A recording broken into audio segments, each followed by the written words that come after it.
Magandang araw mga kaibigan. Bigyan natin ng reaction ngayon itong latest post ni General Romeo B. Poques. Title sa kanyang post is Captain Dado Enrique Case. Okay. So mga 3 days ago siguro, ang CIDG through its Director, Police Brigadier General Torre, nag-file ng complaint sa DOJ inciting to sedition laban kay Captain Dado Enrique. So, itong article o post ni General Romeo B. Poques is warning. Pinapaalalahan lang niya ang gobyerno na mag-ingat kayo sa pag-handle ng kasong ito. Baka maging mitya ito ng mas malaking pangyayari. Ano yung malaking pangyayari?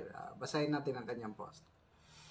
Okay, sabi niya, the government filed a case of inciting to sedition against former Army Ranger and member of PMA Class 1983, Captain Clemente Dado Enrique, allegedly because of his incendiary statements in his blog, Survivor Community Blog.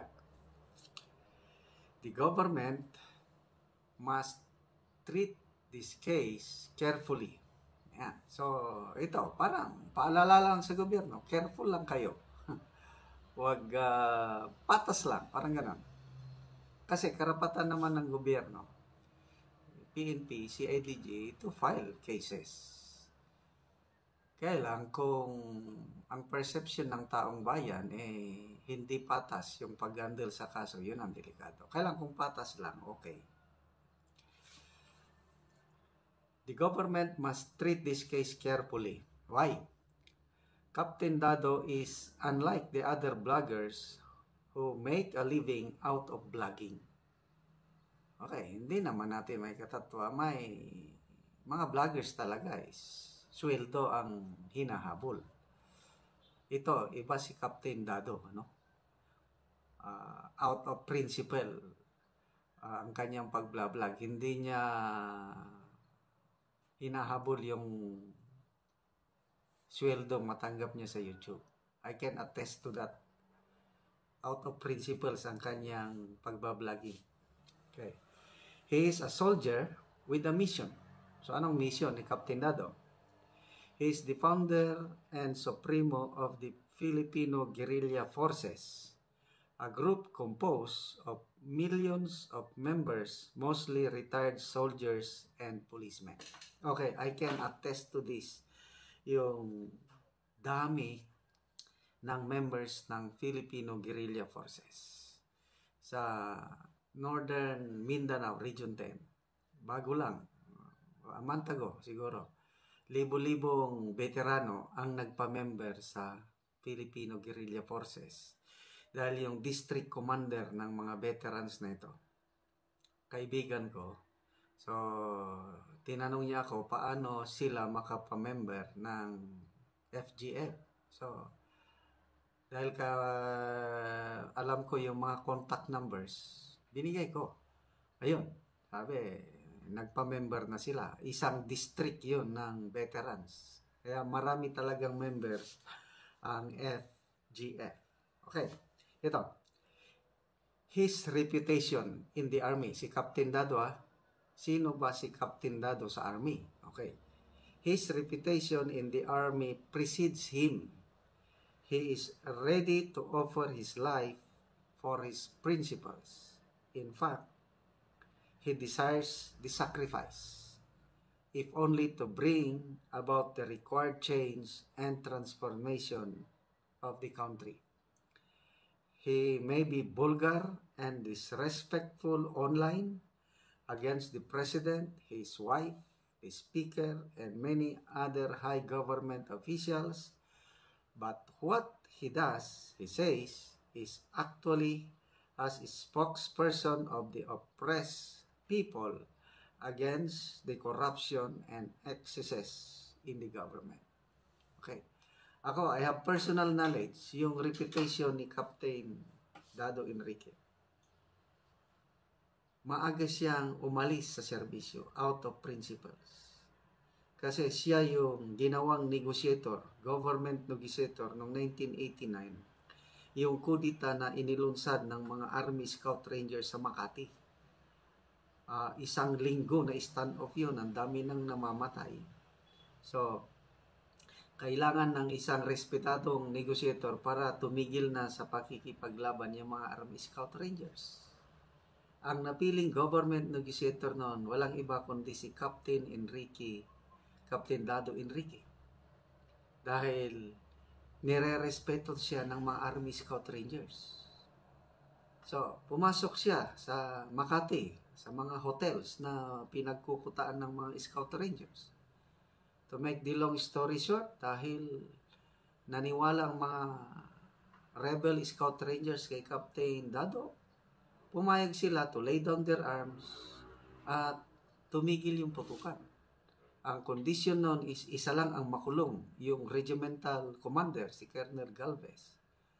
Ang problema, after na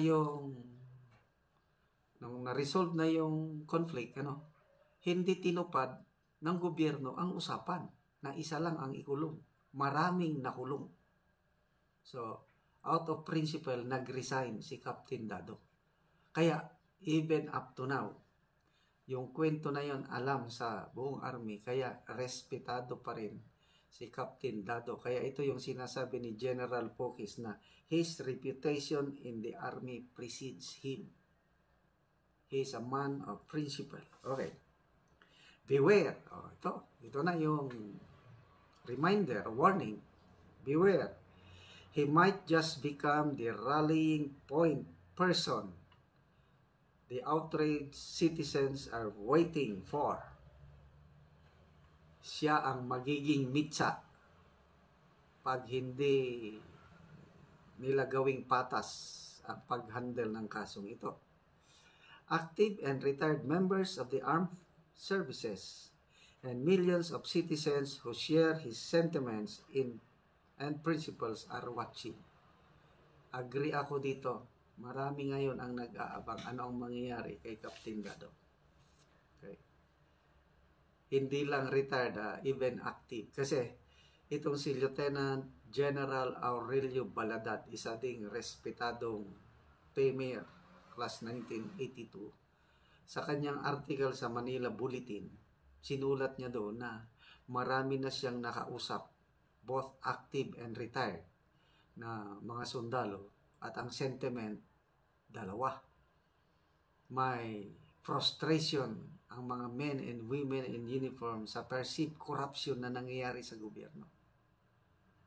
At may frustration, lalo na sa active, yung patronage politics, yung palakasan system sa AFP appointment and promotion.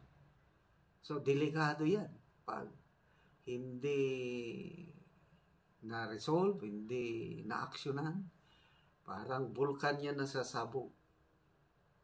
So sana ma-resolve itong mga frustration sa men and women in uniform. Okay. This might be, okay, ito na yung last paragraph. This might be the habu against the Marcos family. 39 years ago, in February of 1986, the citizens themselves brought about the change through the power of the people. Anong ibig sabihin nito? Captain Dado case, baka maging bitmit siya ng people power. Yung post ni General Pokis kahapon din, sabi niya, 2028 presidential election, mga kandidato, Romualdez, Tolfo, Marcoleta, sino pa yung mga, but winner, sabi niya, Captain Traore. So, sino si Captain Traore? Hindi siya Pilipino. Isa siyang army captain sa Burkina Faso na siya ang naging mitya ng military uprising, people military uprising. Kaya na-depose yung civilian ruler sa Burkina Faso noong September of 2022 dahil may Captain Ibrahim Traore na rallying point. Kaya nawala ang civilian government ngayon sa Burkina Faso. Si Captain Traore ang umuupong interim leader.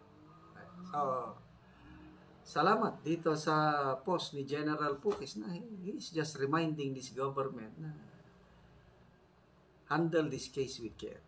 Ulitin ko, karapatan ng gobyerno, PNP, CIDG to file a case. Basta, sa DOJ ngayon, sana maging patas lang ang laban dahil many are watching.